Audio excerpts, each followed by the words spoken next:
you got to grind away for years and like put in hundreds of miles to improve a couple seconds. And business is oftentimes the same way. You just got to like figure out something that works a little bit and then just grind away at it to make it really work. This is the Adventure Sports Podcast, where we talk to athletes, adventurers, and business owners from around the world of adventure sports. Whether you're climbing Mount Everest, starting a bike shop, or getting up off your couch to take your kids hiking for the first time, we want you to have the motivation and inspiration you need to chase that next adventure. The Adventure Sports Podcast is brought to you by Camp Crate, the leaders in fully planned self-guided backpacking adventures, as well as backpacking gear rental. You can check them out at campcrate.net. Before I knew better, I used to carry cans of food into the backcountry like a doofus. Obviously, I don't do that anymore. I use freeze-dried food, and I really only use Peak Refuel, the best backpacking food, the best freeze-dried food in the world. And if you keep listening to the episode, I can show you how to save 20% off an order if you want some. You know, if you're wanting to build a career out of your love for the outdoors or your love for adventure, if you're in the middle of it, or if you've just got an idea, today's episode is really stinking cool. We interviewed Jordan and Amy Jones, the founders and the owners of Powder7. It's like an online, and it has a storefront, but it's mostly online ski shop, which was kind of a really new idea when they first started. And still, it's pretty unique in what they do. But we get to hear exactly... Oh, sorry, my phone just went off. We get to hear exactly where the idea came from, how it was starting it, how young they were, how basically bootstrapped it was, operating out of their garage, like we know so many awesome companies start in garages or in basements. And it was fantastic. I really hope you enjoy. It is more business based, but we do get to talk about Jordan and Amy's running careers, skiing careers, and triathlons as well. And they're just a fascinating couple. Great chemistry, great episode.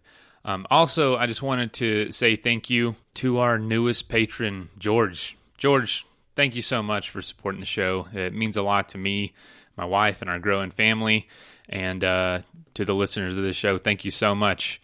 And if you'd like to become a supporter for the show, you can become a supporter for as little as $1 a month, or up to however much. But if you reach the $5 tier, we're going to start doing something new now. We want to start interviewing patrons. So you become a patron for at least $5 a month. You now have the ability to be interviewed and be on the show, and we're going to do a little area of the show for patrons. And if you've got a story to tell and you want to support the show, become a patron, and we'll really get you involved then. So thanks so much again for all the people that support the show. It means so much to us. If you'd like to support it, you can go to patreon.com/Adventure Sports Podcast. Anyway, enjoy this episode and have an awesome weekend. And send us an email or give us a call after the weekend. Let us know what you did. I'm going to be hiking. Nothing too crazy. My knees are still bothering me pretty bad. But I'm going to try to get out there, climb a few feet, and get some views. All right. There was one last thing. Jordan shares this story where he was in half-Ironman and beat Lance Armstrong. It was a great story, and I'm going to share the video link in the show notes. So if you see a link to YouTube, that's what it's going to be. So check it out. Anyway, here's the episode. Welcome to the show. It is Jordan and Amy Jones. Thanks. We're stoked to be on. Yeah. So I know y'all are busy, so I just want to hear kind of the background to Powder7. But first, if y'all can tell us about how y'all met and both of your respective adventure sports backgrounds. I know y'all met running track together, and then Jordan, you went on to triathletes. Amy, did you do the same? So could y'all get into that a little bit? Sure. Go for it, Ann. Oh, me. Okay. So Jordan and I met in 2003. I was a freshman at Boston University and he was a senior. We were both on the track and cross country teams. So Jordan ran the 5K, I ran the 800. Yeah, and then about a year later, we started dating. So that's that. And then right after he graduated, he moved to Colorado, and I still had 3 years of school left in Boston. So we were long distance for 3 years. And then in that time, he was doing triathlons. And yeah, and then when I moved out here, I did triathlons for like 4 years or something, but never to the extent or level that Jordan did.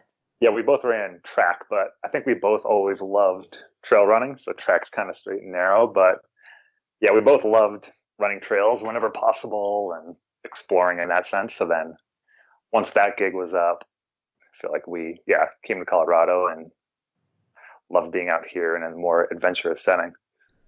One of the first ways Jordan and I bonded, I was actually thinking of this today as I was riding my bike and it was kind of cold, was we had this like stretch of single digit days in Boston, and Jordan and I both like had gone out to run. Like in Boston, there's not many trails, but there's like this place, the Emerald Necklace. So we had both run out to the Emerald Necklace and like had kind of seen each other and like, whoa, wait, you're out here running like to Jamaica Pond today when it's 3 degrees out? I'm like, oh, maybe there's something to that Jordan guy.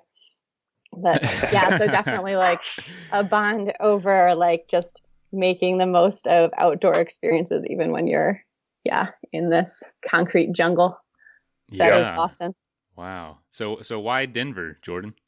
My mom used to teach at Boston University, and then my last year there, she went over to University of Denver. So then I was out here this summer before my last year of college. And then as soon as I came out, it was like, oh, I'm definitely going to move here after college, which I'm kind of surprised by. Like it's one of those rash decisions you kind of look back on. Like I graduated and like a week later, I just packed 3 bags, brought them, checked them in as luggage on a flight, and that's all I brought. And that was it. And surprising to me because I grew up in Medford, Mass. And I have awesome friends still from high school that live out there. So I had awesome friends. Life was pretty good up there, but I don't know. The mountains were kind of calling, and I listened to that call. I get it, man. I mean, my wife and I moved here from Florida, and that's two different worlds there. So we understand. That's funny. Boston. You said Boston University? That's right. Oh yeah, we just interviewed a guy from there, a professor who's pretty hardcore athlete, just outdoor stuff, does these like crazy middle of the winter triathlons out in the woods that he organizes himself. Yeah, his name's Jay Atkinson. Sounds awesome. Okay. Yeah, he's I don't even know what he teaches. I think it's something economics or something, but we just had him on a couple weeks ago. That's cool. Yeah, that's what we studied at BU. So really? Yeah, we'll listen to that for sure. Yeah, for sure. Oh man, that'd be so cool. I'm sure y'all have some sort of connection. So yeah. Awesome. So you came out here, Amy. You not quickly, but 3 years later, you followed, and y'all were able to ride that out, that long distance. I know that can stink at times, being long distance.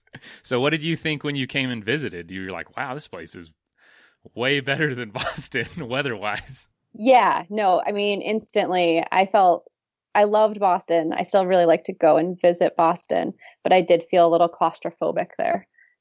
So coming out to Colorado, I felt like, it was the great wide open, and there was just so many opportunities to do all the things that I loved. Obviously, when I was younger, that was centered more around running, but skiing was a big part of that. So the first time I visited Jordan, we went up and skied Winter Park, and that was just such an incredible experience. And I had grown up skiing, once or twice a year. It would be a really big deal. My parents would take my brothers and I up to the Poconos to ski, and I loved it. And I would beg and beg and beg to go ski in the Rocky Mountains. Can we please go ski Colorado? Because I grew up watching Warren Miller movies, and my parents were like, we're not going to go ski Colorado. Like, we can barely make it down the bunny hill. So that was always in the back of my mind, was this, like, just, I was so drawn to Colorado. So to finally get to go to Colorado. And my mom famously said, you know, you don't have to date someone to go to Colorado. You can, you know, you can just go to Colorado on your own. You don't have to, you know, date this boy just to go to Colorado. And I'm like, no, I really like him. Like, I'm not just doing it because of the Colorado. It's not my end to Colorado. Yeah. Like, no, I'm doing this on my own accord. And I really like Colorado, but I also really like Jordan. That's awesome. So was it what you thought it was going to be skiing out here? Or was it like this is it? This was what I was hoping for.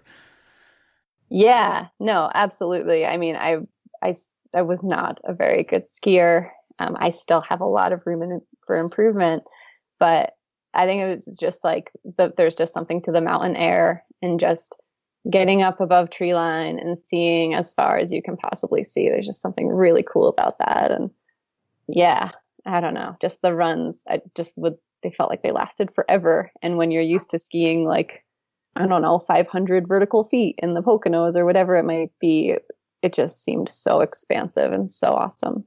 So yeah, it was totally love at first visit.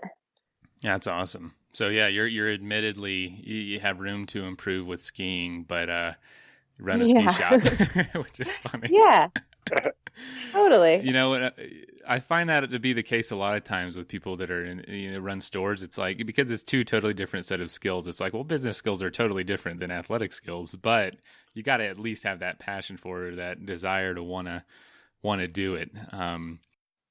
And I think it's nice to approach it from that way too, because, you know, our customers aren't all expert skiers either. And for a long time, you know, we've been doing this now for 11 years. And for, I'd say, the first 10 of those years, this has been a very recent revelation. I've really struggled with the fact that I am not an amazing skier. I'm not doing the most extreme lines. My skis are very rarely leaving the snow. And if they are, it's probably an accident. But I'm trying to keep up, and you can still really love something, but not be an expert at it.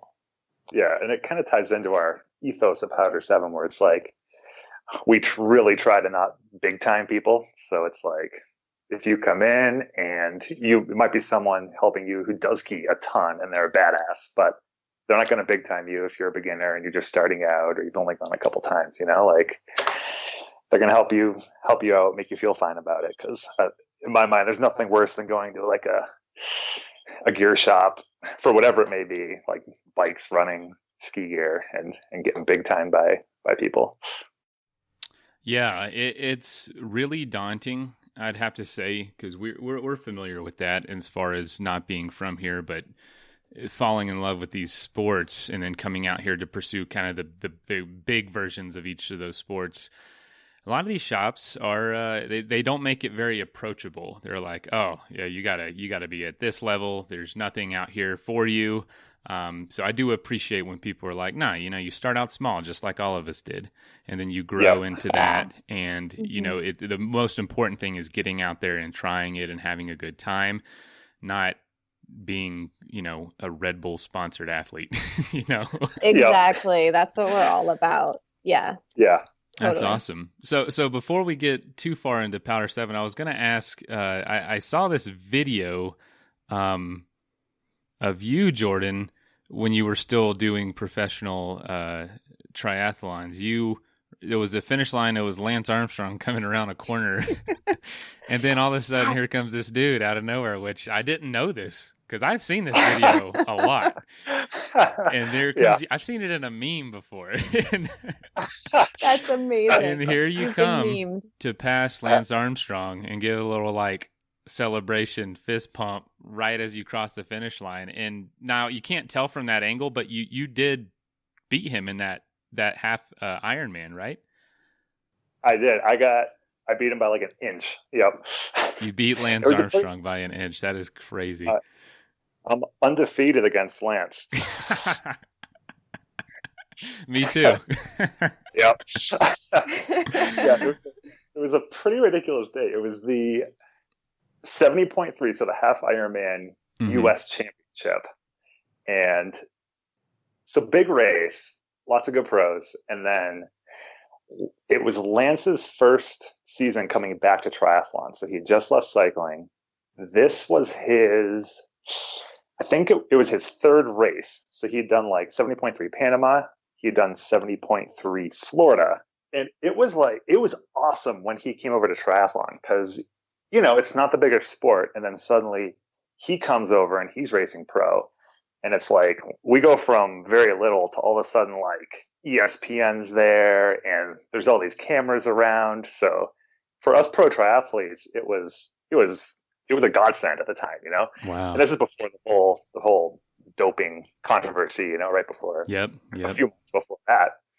So we were thrilled to have him, and he was a badass. I mean, he was a good triathlete. So yeah, that day he was a sick swimmer. I mean, he got out like lead pack out of the water, and then if I recollect, he had a big lead off the bike. So I saw him. It was a 3-lap run.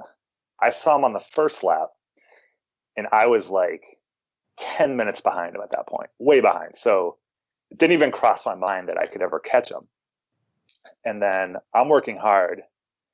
And then the last lap, we were mixing in with the age groupers at that point. Does that make sense? Yeah. Yeah. So because it's a lap run, like 4 miles lap or something, 3 mile lap. Exactly. Yeah. Exactly. Yeah. So first couple laps, it's just us pros. Everything's super clear. You can like see where you are. You can see the next person ahead of you. So then last lap, it's just a mess because there's all these age groupers out there. And I was working super hard. I mean, I was crushed. It was a hot day.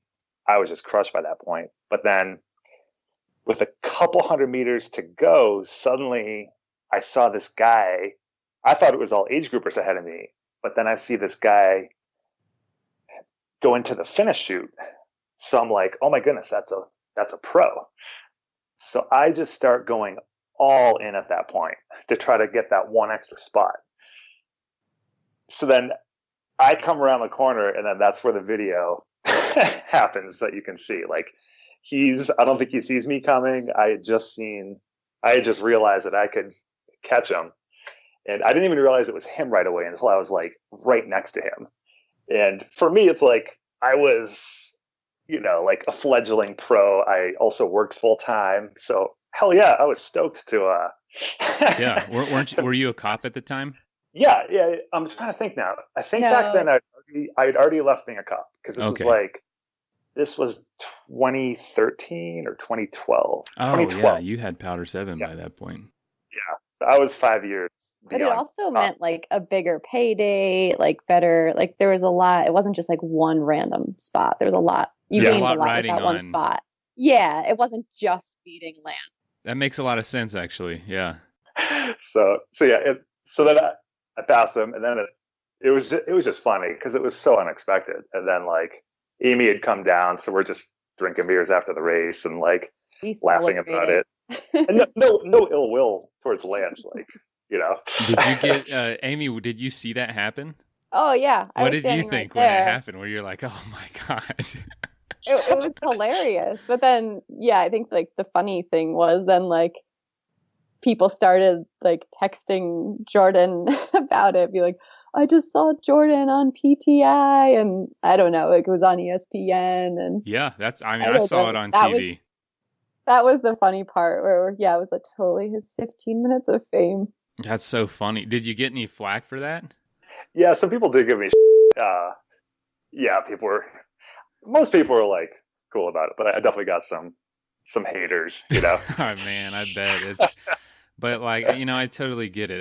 It's important. Every second counts in that. And if you have a chance to, be Lance Armstrong, you got to take that. You just got to do it. It's like a pivotal moment in life. It's something you can put on your resume forever, Yeah. But I'm always fighting for those extra inches out there. Yeah, when you're at the top of the game, that's what it's about. It's all about inches and ounces. And no, that's just so funny, man. Because when I saw that link, I was like, dang, that's Jordan. I had no idea. I remember seeing that so many times and thinking that was just crazy. And on the video, I'll put a link to the video if you want me to. But because the person recording it was like, oh no, when it happened. I know. It was it is funny. It was so Yeah. funny. Well, cool. So you have since, now that you beat Lance, you have since retired from professional triathlons, correct? Yeah. So I raced triathlons for 8 years, 6 years as a pro. That year I beat Lance, actually, that turned out to be an awesome season. So I went on from there. I won the New York City Triathlon, which was the biggest race I ever won. I won that again the next year.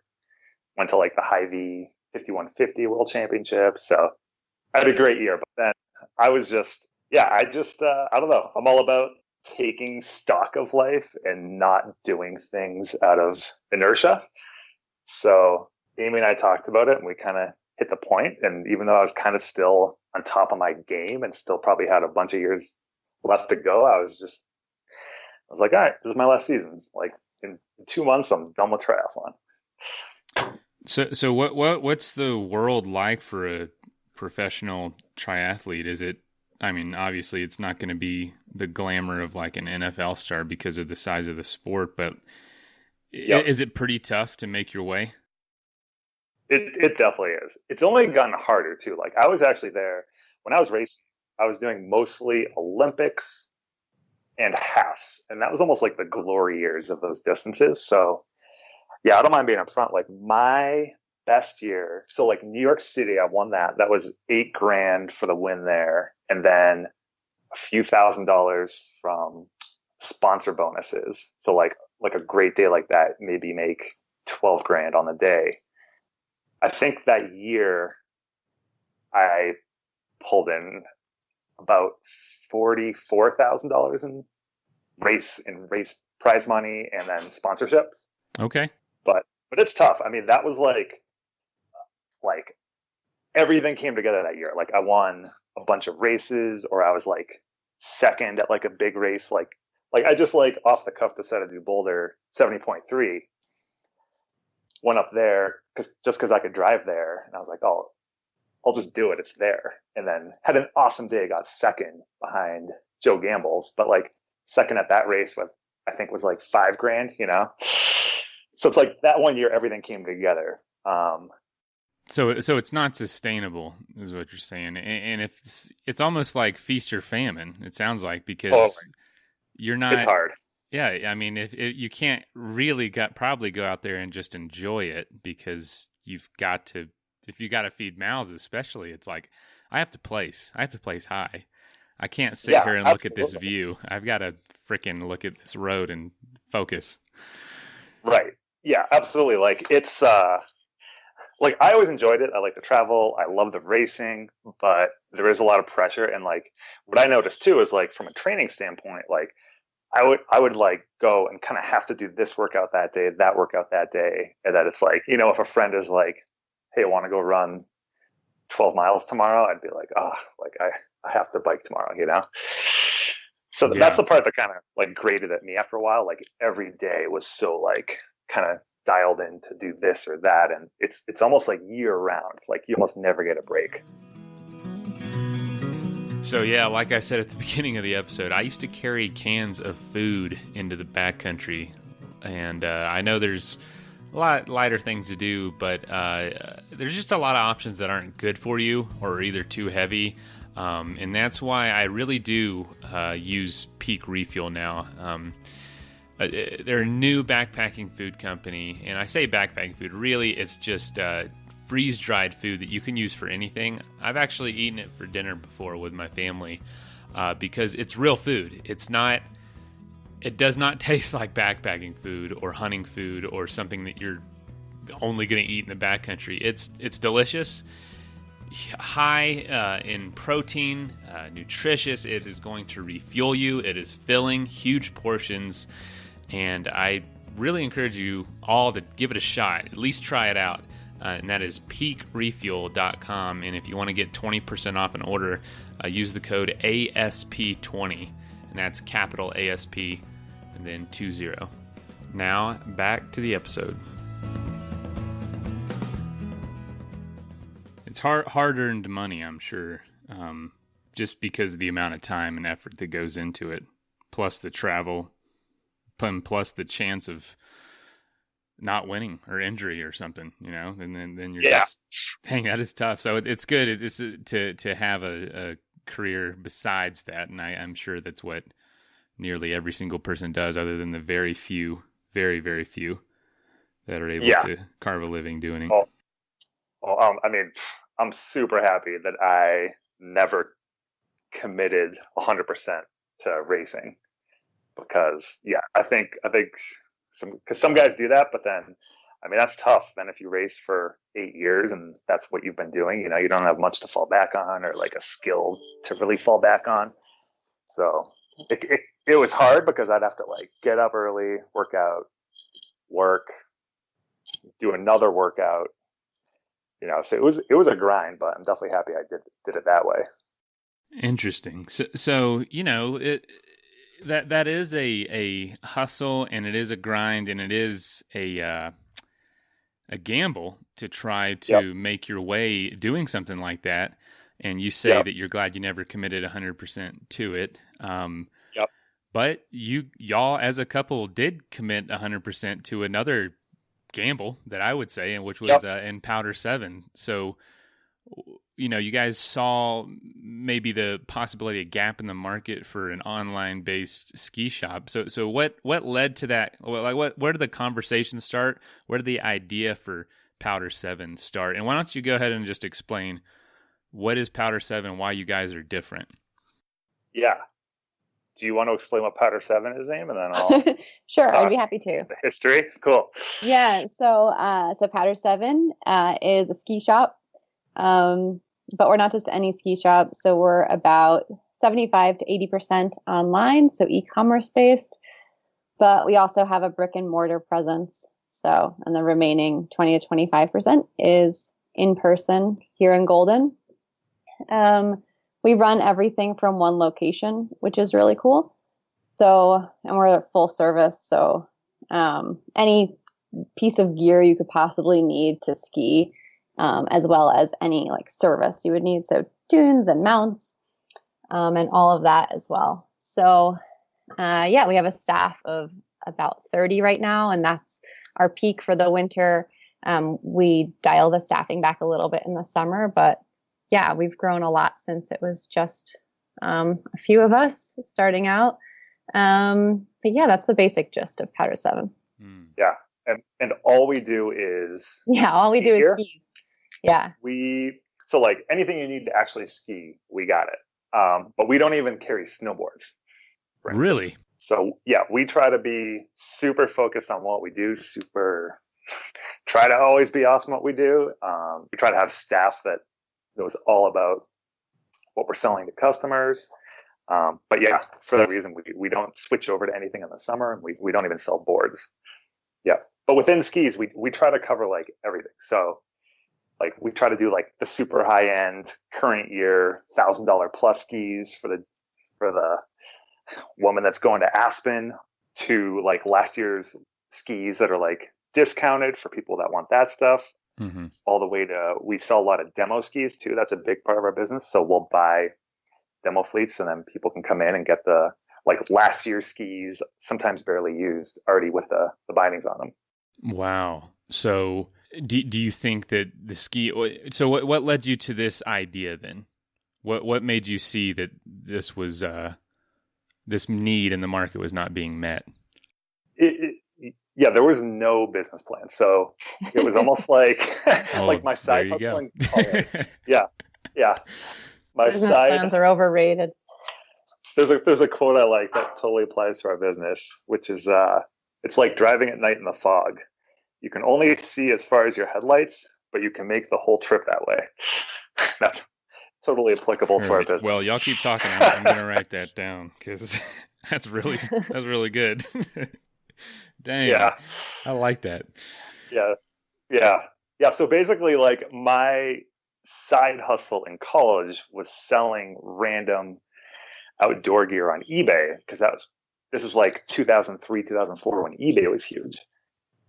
Then I moved out to Colorado, I always wanted to be a detective. So at first I wanted to be an FBI agent, but then I actually talked to some agents and they actually recommended becoming a detective at a big city police department. So then in 2006, I got on with the Denver police. So I was like a full on cop. And then my goal was to become a detective because after 5 years of being a cop, that's at which point you can move up and become a detective. But Did then I you was still enjoy that doing experience? I absolutely did. Like it was a great career, great job. Like I really enjoyed it. Like I felt like I was like having a positive impact on society. I liked the people I worked with. I was really working hard. But then what happened was in '07, when the economy crashed, there was a huge budget shortage for the city. So then they shuffled a couple of us guys, youngest guys around. And I went from working downtown Denver to working the airport from like 10 p.m. to 6 a.m. And there was nothing going on. So I was going to be stuck there for the next year. And after a couple weeks, I was just like, this isn't what I signed up for. Like, I almost felt like I was like fleecing the public. So I'd gone from providing great service towards society to just kind of like not doing anything and still making a good salary from it, you know? Mm. So I just flat out quit, and I'd seen this little opportunity to maybe like buy and sell closeout and demo skis. And I just started doing it like one by one. Like I would go to like these local Denver sales or like go buy demos and buy like a pair of skis, go back, list on eBay, sell it for barely more than I bought it for, then go the next day and buy two of them, sell those two, go buy 3, 4. And it just. And it was that simple. It was that early simple. on. Wow. Yeah. I had no, like I've always been like smart with money, but I didn't have like funding or some nest egg. Like I had a couple $1,000s saved up. When I quit the police, I got like $4,000 in like retirement benefits that were set aside for retirement. But when you leave, you get that paid out to you. So I had like $6,000 to start with. But that was for everything, for my life, for rent, for this, for that. But yeah, I started just doing what I could and trying to be smart with it and selling skis one by one. Now, you guys were married at that time, or no? No, so the week Jordan left the police was the same week that I graduated from college. And so then like within the next month, I moved to Colorado. With your jobless boyfriend. Yeah. Yep. I bet your mom didn't like that. Yeah. Real winner. Oh man, that's so funny. I was in the same boat when my wife and I got together. I was full-time bike touring and bike packing, and her dad was like, "Are you sure you want to go date this guy?" No, that's too funny. So then what? So you move out there. I guess you are communicating about this plan, this idea. Then what? Yeah, so I think, in college I studied econ and business, and I'd always wanted to run a company. Like I always wanted to have my own business. And Jordan, we on these late night phone calls when I was still in Boston and he was out in Denver, he'd be like, like just come out here and like you can build up the ski business and like we'll do it and it'll be great. And I would oscillate on that, being like, oh, that sounds like really cool, but that sounds really bad. Like at that time, when you're a senior in college, like all your friends are going to do things like grad school and they're going to become physical therapists. So they're going to have their PhD. And it's like, and I'm going to move to Colorado and sell ski. Like it just didn't, I don't know. Like I took myself like way too seriously. And so I was oscillating on that. And then I very briefly had a very terrible job in Denver, and when I graduated, and like had to commute downtown and was just beholden to all these really dumb corporate policies. And it didn't take long before I realized like I can't exist in this in this situation. And so then at that point, yeah, Jordan and I started working together. Yeah, that was a few months after I graduated and after he left the police. So then, yeah, we were running it out of our apartment and just figuring it out and totally just taking it one step at a time. It would be like, okay, we're on eBay now, but we need a website. How do we get a website? Okay, we can pay someone in India $20,000 to make a website for us. We don't have close to that much money, so we can buy these books and learn to code. Okay, let's buy these books. And so it was very much like, yeah, just one step at a time. And That's then, awesome. yeah. Mm-hmm. Yeah, very quickly we were in this like apartment, like big apartment complexes, and like the 1x1 skis quickly turned into like having like 100 skis in stock, but they were in the garage of our apartment. Our single car garage. And it was so funny because like, it's one of those big complexes where there's like so many rules. So 100% against the rules to operate a business in there. Oh yeah. And like, yeah. So then we got to the point where like we couldn't even open the garage door because then someone would be like, "Why are there 100 skis in there?" So we like. Yeah, there's really no good explanation. Like we love to ski. Like love to ski. Yeah. We have an addiction. Yeah. I need this. Yeah. I need this pair for that day. This pair for that day. Yeah. That is too funny. Isn't that funny? Like in the early days, how sneaky you have to be, and kind of how you have to kind of get used to living in this state of breaking some sort of rule all the time, and having like no ability or like liability coverage to fight it if someone ever brought it up. So you're just sneaking around, testing things out. No, I know exactly what that's like. That's so funny. Yeah. And even with brands, like, because we weren't a dealer, and it's hard to become a dealer. So like if I was buying new skis at like Sneagrab because I knew I could sell them online, I would go buy like these K2 skis, and then like, maybe a month later the K2 rep, who was totally cool, but he'd be like, "Hey, what are you guys doing? Like, how did you get these skis? What's going on?" That's hilarious. Golly. And so where would you go to get them? You'd go to other shops or to look on eBay yourself? I'm not super familiar with the skis industry. Especially 10 years ago, like there would just be these crazy fall sales, and like, I don't know if they would just massively overbuy and then just blow this stuff out, but they would sell these skis so cheap, like the Sneagrab sale, a sale like that. I remember buying like these K2 Mamba mogul skis, and they would just sell them for like $30 at the sale. Then I could go on, like get them pictured. Like it was a lot of work to list them online, but then I could go online and sell them for $100, and it was amazing. So Sneagrab was the big Denver area, like Sports Authority sale. They had like different locations in the Denver area. They would just have like this crazy tent sale, and then kicked off around Labor Day, but it kind of went into the fall, right? I mean, yeah.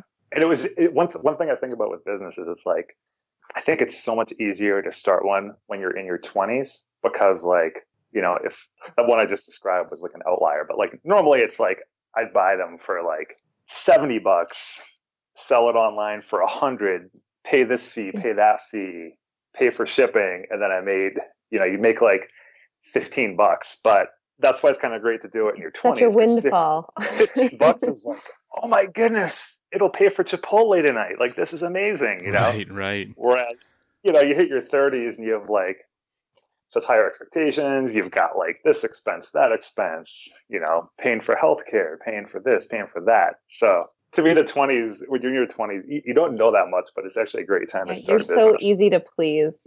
Like just, anything is a win. And you kind of get away with like, oh, I'm just young, don't know what I'm doing yet. Like, forgive me a little bit if I don't do something totally correct, or I don't know. Yeah. I totally get that. Yeah, right. I think you're absolutely right. A little more forgiveness. I mean, when we first started, it was kind of like, let's just do this for a year and we'll see what happens.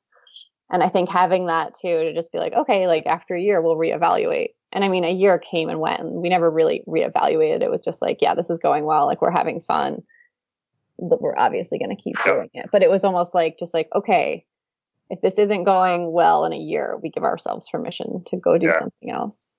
Talking about having fun, I'm eating a cinnamon bun, so let me know if you can hear me chewing. No, Jordan, you can't eat a cinnamon bun while you're being interviewed. No, I right next to my feet are two dogs. They sleep all day in my office, so I usually tell people like, hey, if UPS shows up at the house, they're gonna go crazy. Oh, so yeah. I'll have to shut off the mic for a second, but they're just chilling right now, so they're pretty silent. Nice. So yeah, you grow it to so you're operating out of your apartment and you give it a year. It's going well. Yeah, the apartment was only for a few months. Okay. Then we moved to a warehouse. Yeah, after like quickly. 3 months. Oh, awesome. Yeah. Awesome. So what was the biggest challenge to face for y'all in breaking into this like used ski and online e-commerce industry? Because there probably wasn't a ton of like probably wasn't a guidebook written for it. You were probably trailblazing in a lot of ways, especially at the time. Yeah, totally. What was the biggest challenge, Jane? Maybe I think we were because we're nerdy, and that came actually pretty easy. But like, I think the hardest part was almost the benefit of our youth was that we could do things, and if we made $15, it was fine. But I think also, since we were so young, I felt like this, maybe especially like being a female, like I just felt like we weren't taken seriously. So when it came time to actually like make industry connections, we were shot down a lot. When we first really tried to get relationships with brands to carry inline product, I just remember them being like, we'll talk next year. And they kind of had this like way of saying it where they totally didn't believe we would be around in a year. So I felt like it was maybe a little bit hard for people to take us seriously. And then also, since we were online, at that time, we didn't have a brick and mortar shop that came later. So being online, people were really leery of that. The ski industry was slow to welcome e-commerce. And so they were like, oh, you're online. No, you can't carry our products. We don't do e-commerce. Why do you think that is? Is it because the gear is so specialized to each person? Yeah. And I think in a way, I mean, that's good. And I respect the industry for that. Because it didn't become a free for all of just like a million different places having gear online and being blown out at really low prices. So in a way, that's allowed us to thrive once we were able to break into it. But I think it was a little bit old school, and I think it is that specialty sports mindset of, hey, like we have these mom and pop shops at ski areas, and like the brands remain loyal to those shops, and they were worried about these like young idiots in Denver coming in and, buying products from them and then blowing them out on their website. They didn't know that we had the integrity to not do that. So it took a lot of patience on our part to just like year after year ask to try to break into that. And eventually we did. And those relationships have been really great, but it was really nice that those first few brands took the leap of faith with us and then, trusted us. Now, do you think you'd have an easier time if you were to approach them today, kind of in that same position, just the way the world's changed? What do you think, Jordan? I say that because like one thing that no one ever thought was glasses and shoes you would buy literally online and it's shipped to your house, try them on. If they don't fit, ship them back, get another pair. Like that is a legit billions of dollars in both industries right now, which is something I think intuitively no one would have ever thought. Mm-hmm. Yeah, right. It was still just starting out, right? Yeah, I don't know. It's tough. And like I can see where brands are coming from because it's like they want to be able to partner with the right people and choose their partners. Like they don't have to sell through everyone, so they want to protect their brand, as they should, So Yeah, because you need to I prove definitely see like both sides. yeah, Yeah, the product support side, right? Because it's not just about selling the pair of skis. So as we've grown, I think we've really increased our like customer support, and like we can really guide you to the right pair of skis, and we can really help you through the purchase and coach you through it and help you once you've received them, and I don't know, just kind of like be there every step of the way. So I think that has definitely like been to our advantage now, like to Jordan's point of yeah, like Vocal and Kesley and Armada, they don't want just every single Target and Walmart and Amazon selling their products, because those places can't deliver on the support end of it. They don't know skiing the way specialty retailers do. yeah. So I think, and they want people that know what they're talking about. So like mm-hmm. we're huge at Powder7 on like having our staff know what they're talking about. So we'll mount like 100 skis every season, current year skis, just so our staff can ski it and know what they're talking about. So if a customer comes in and it's like, the Rossignol Soul 7 HD, like, what do you think of that? It can be like, oh yeah, I skied that last week. And here's how that compares to this ski. Here's how that compares to this ski. Here's how that compares if you're a heavier guy, a lighter guy. So time for a quick message break. So you know that this show is brought to you by Camp Crate, and you hear that name quite a bit, but you might not know exactly what it is. Basically, Camp Crate is the bridge between people who want to have a backpacking experience but don't have gear and don't know where to start with planning. They're extremely helpful. They'll rent you the gear and they ship it right to your front door. If you just have friends that are already going, but you just are tagging along, but you don't have your own stuff, or you have gear but really don't know where to go, they can help you with all that. So go to campcrate.net or send them an email at support@campcrate.net. Their whole mission is that you get in the backcountry and you have an awesome time on a self-guided adventure. Back to the episode. Do you find that challenging to kind of give off that mom and pop vibe to your e-commerce department when people are ordering online? Do you do anything to help it feel more like an intimate experience like that? That's a great question, because we struggle with that, because like our biggest competitors are owned by like private equity companies. Like it's been a long time since they were kind of owned by a mom and a pop or a person or something like that. Okay. And like, and private equity is fine. Like I'm not a hater of big business, but it's kind of like we try to compete against them. And I respect them. They're good companies. They do a good job, but we compete against them. And then, we do have trouble communicating like, hey, like we're a family business. Amy and I still own 100% of it, and like, oh, interesting. So yeah. But it is, thanks. But That's it's tough. hard to, I know. But it is hard to communicate that, Yeah, that's something that we're kind of always working on with our branding and messaging is getting that across and not feeling like too like hokey with it, Yeah. come across the other way. But I think too, like we do that in subtle ways. Like when you call, there's no phone tree. There's no, oh, you need somebody in our ski department. Like you call, you immediately speak to a real person. Everybody here is the ski department. So on a super busy day, like it might mean that Jordan or I answers the phone and we're answering questions. And that's really rare these days, but it does still happen. So we always we have those really personal connections in all of our touch points. It's not hard to get to a real person with us. So I think that helps with email too. Wow. So and it is seasonal. What do you guys do in the off season? What does that look like for Powder7?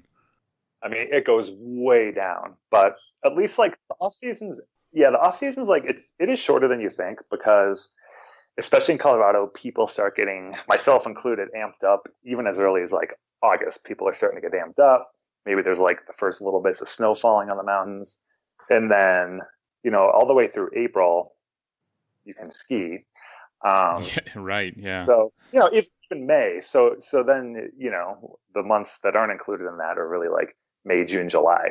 So it's actually like, it's actually not that short of a total real off season, and we're still open. But it's a good time to as a company, we're huge on like always improving. So it's actually a good thing because it gives us time as a company to be like, all right, like what were our weak points last season? What do we have to improve this season? All right, we've got 4 months to work on this. So let's get cranking on it to figure out a better way to do it next year. So have you seen other companies like you pop up over the last few years as they see maybe your success? I'd say similar, but always different. Yeah, there's like similar, but always different. And like, it is a big enough industry that like, I don't know, there's space for multiple people to. Yeah. Plenty of fish in the sea, Yeah, right. And like, I don't view us as just, like I was saying before, like, I don't view us as just having like one target market or business model. It's like, we sell like the current year full price stuff if you want the latest, greatest. And then, last year's stuff at a discount or the demos. We also do like clothing, helmets, goggles, boots. So like, and shop services, tunes, mounts. So we try to cover a lot of angles, like whatever we see demand for, like whatever, we try to listen to our customers closely. So if people are asking for something, then we try to provide it to them. That kind of gives us a lot of reach through the years. So let me ask you guys this, both individually. I like to ask this for every life outside the box interview that we do, which is what this kind of business and lifestyle series is about. Currently where the company's at and getting it to this point, what's something that's for you, maybe if you had anxiety starting out, what's something that came pretty naturally, seemed pretty easy, came really easy, and then something that's been surprisingly difficult to get to where it is and that it's a constant challenge for you? Oh man, that's a good question. Jordan, sorry, you go first. A little heavy there. But okay. I don't want you to like think too much. I just like to see what comes easy. And a lot of people are like, it's like the customer service aspect, and where something that's difficult is, I don't know, something random, taxes or I think the seasons. I don't know. Yeah, I think what's like comes kind of naturally to Amy and I is like systems and processes. So we coded our entire website. So like, I love coding. I spend half my time at least on web development. I enjoy operations, like figuring out shipping. Yeah. Like at least. now, half your time? Still, I've been doing it over a decade now. Well, I guess that your website is probably your biggest storefront as far as most people see that versus your brick and mortar. So that's smart. Absolutely. Okay. Yep. And even if you come into our shop, we do have stuff on display, but we will like shop the website with you and bring you the stuff that you're seeing on the website to check out in person. But that's like, if you check out, we check out on the website. So like operation stuff is probably what came most natural. I always think the hardest one is like we have such a high standard to keep our customers and staff happy, and I feel like we have done a great job at that. Like we were on Outside Magazine's Best Places to Work the last 2 years. We get great customer feedback. Wow, that's awesome. Yeah, but it's always something that like it always feels like a challenge every day because you never want to lose that, and you just always want to maintain that because without that, I feel like you don't have a business if your customers aren't happy and your staff isn't happy. So I feel like that's always like a daily thing to be like, all right, are we doing this? Are we doing that? In regards to that, what do you think, Amy? Yeah, no, I think you're totally right. I think, part of me that has always been drawn to business is just, I like things to be organized. I like systems, having everything in its place. I think that's that's what's been fun, and that's what has made things successful. I think also the part of the business that's come most easily and maybe most important is just like digging in our heels and like being gritty and, just sticking with our idea. We've definitely been told it's a dumb idea along the way, and luckily we never listened to that. But I don't know. I think especially in the early years, the grit was really important. And so I don't think you can discount that, but also, knowing when something is a bad idea. Like Jordan's super good at that, of being like, this isn't working. Like we sold paddle boards. And then we were able to look at that and be like, this doesn't make any sense. So coming to that like logical conclusion, I think, is kind of in the wheelhouse. I would say definitely for Jordan, he's like the king of logic. And I guess a little bit for me too. We are good at separating passion and logic in order to make good decisions. The hard part, I guess, is just like always feeling like I'm doing enough. Like one of the things I hated about being in school was that I always felt like, well, maybe I could study another hour. I could work a little bit harder.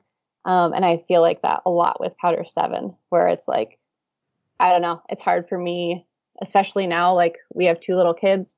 And so I spend a lot of time, like I divide my time between being there for them and being there for Powder7. And I always have this like guilt.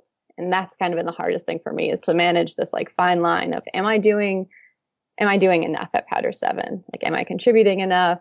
And am I working on the right things and managing that time? I think especially in the recent years, that's been the hardest. That is a very tough balance. And, there's people at the top of so many companies that feel that pressure to find that balance that never really seem to do. Not in a negative way, but just it's a constant gardening of it's just that's what it takes, and that's it is a worthwhile pursuit though. And no, I can definitely understand that. So with that, what do you want to see Powder7 do in the future? What are your hopes for Powder7? Your big dreams of what it could be? Is it there? Is it exactly what you have now, or is it something more or less? I feel like it's pretty close. What do you think, Amy? Yeah, I definitely think, like, I can't imagine really anything being much better than this. Most days, like, I feel like I have to pinch myself. Like, this seems crazy.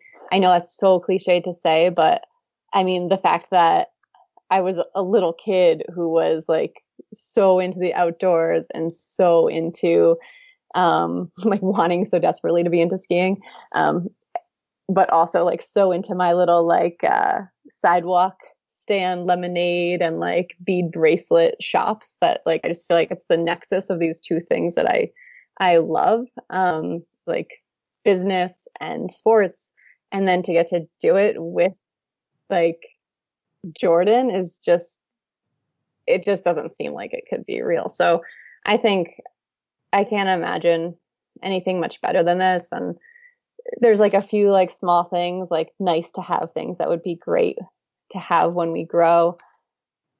But I'm also totally satisfied with where we are right now. Yeah. We're very into organic growth.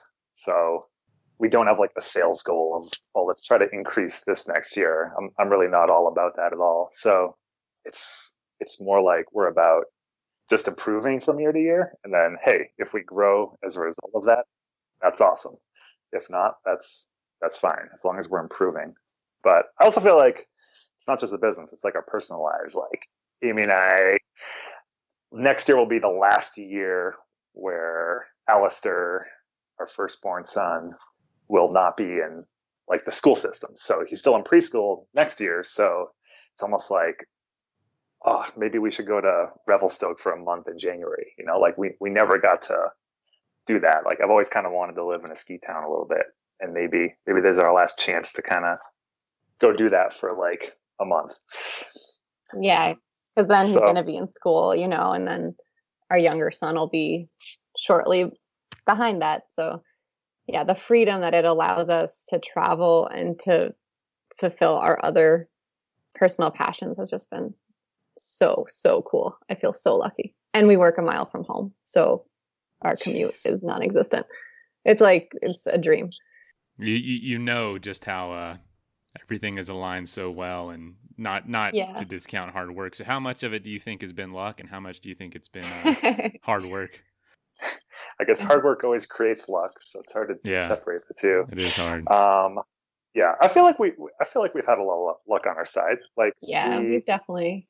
And when we started, it'd be a lot harder to start an online business now, I think, because there's already established businesses doing it. Whereas when we started, there really wasn't that. It was new. So it was kind of open for some new people to come in and to do it. Whereas I think it's harder now. In 2007, the internet felt old, but in actuality, it was still frontier days, I think. Yep. And now it's getting harder because anybody can throw up a website in an hour. It's super easy. You can go and you can create an online store. There's so many ready-built platforms, and we didn't have that luxury in 2007. So I think that made us think about all the other choices we had to make that much more as well. I'm glad we started when we did. And I'm glad that you had to do it the way you did it, because I write down a lot of quotes that I hear on this show, and this guy I just interviewed last week, he was saying, he feels bad for people that have it so easy because they just they'll never build those skills to carry them through to those next steps. You can throw on a Shopify, platform in an hour, like you said, but within a month you've given it up and you've moved on to something else. Whereas y'all spend night after night coding, you're sticking with that thing for a while and you get to see the success blossom. That's totally it. Yeah. Sometimes challenges are a wonderful stroke of luck. So having the challenge of having to build the website ourselves has turned into a great thing, That's awesome. So, I'm going to let y'all go. But as we go, what's something that you would just share with someone that's in y'all's position as they are just getting out of school or just getting started? Maybe they just retired and they want to do something new. What's your advice quickly as for pursuing something like this? I would say, especially if you're starting something new that no one before you has done, don't listen to anybody else's advice, because no one's walked in your shoes before. We received a lot of terrible advice from people in the very beginning, but we stuck to our guns, and they were people that we respected. But the people that loved us and were the most helpful were the ones that really just let us find our own path. So just carve your own path and don't be afraid to do that and to do something different. And I'd say just grind and plug away and be gritty. To me, it's a lot like being an athlete.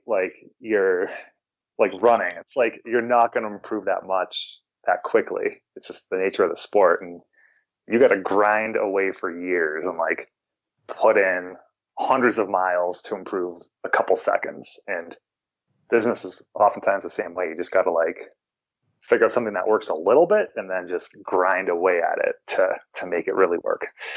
Both of those, excellent advice. Man, well, congrats on what you've built so far. I'm excited to see what it'll become and what it'll continue to be. It's really awesome. And I'd love to swing by sometime and take a look. Thank you. We'd love to have you. Come on by. All right. Are you a coffee drinker? I'll make you coffee. Well, as y'all have been talking, I've been sipping on coffee, so I love coffee. Come by one morning. We got an awesome coffee machine. So some mornings I'll make coffee for our customers, and I can definitely make one for you. All right. Awesome. Well, well, thanks for being on. This has been fantastic. Yeah, thanks, Nathan. Thank you. All right. Well, enjoyed the opportunity. Yep. Thanks. Okay. Yep. Have a good one. Bye. Hey, thank you so much for listening. If you know somebody that would make a good guest on the show, or if you have a pretty cool story about the outdoors or adventure sports that you want to tell us, please call us and leave a voicemail at 812-MAIL-POD. That is 812-624-5763. You can also send us an email at info@adventuresportspodcast.com. Again, it is always helpful to leave us a review on iTunes. And if you'd like to be a supporter of the show, you can give $5 a month at patreon.com/adventuresportspodcast. And links for all that stuff is also in the show notes. So thanks again for listening. And y'all get out there and do something so you can be on the show one day. All right, later. Also, don't forget, if you want to save 20% off the best backpacking food on planet Earth, go to peakrefuel.com and at checkout, use the code ASP20.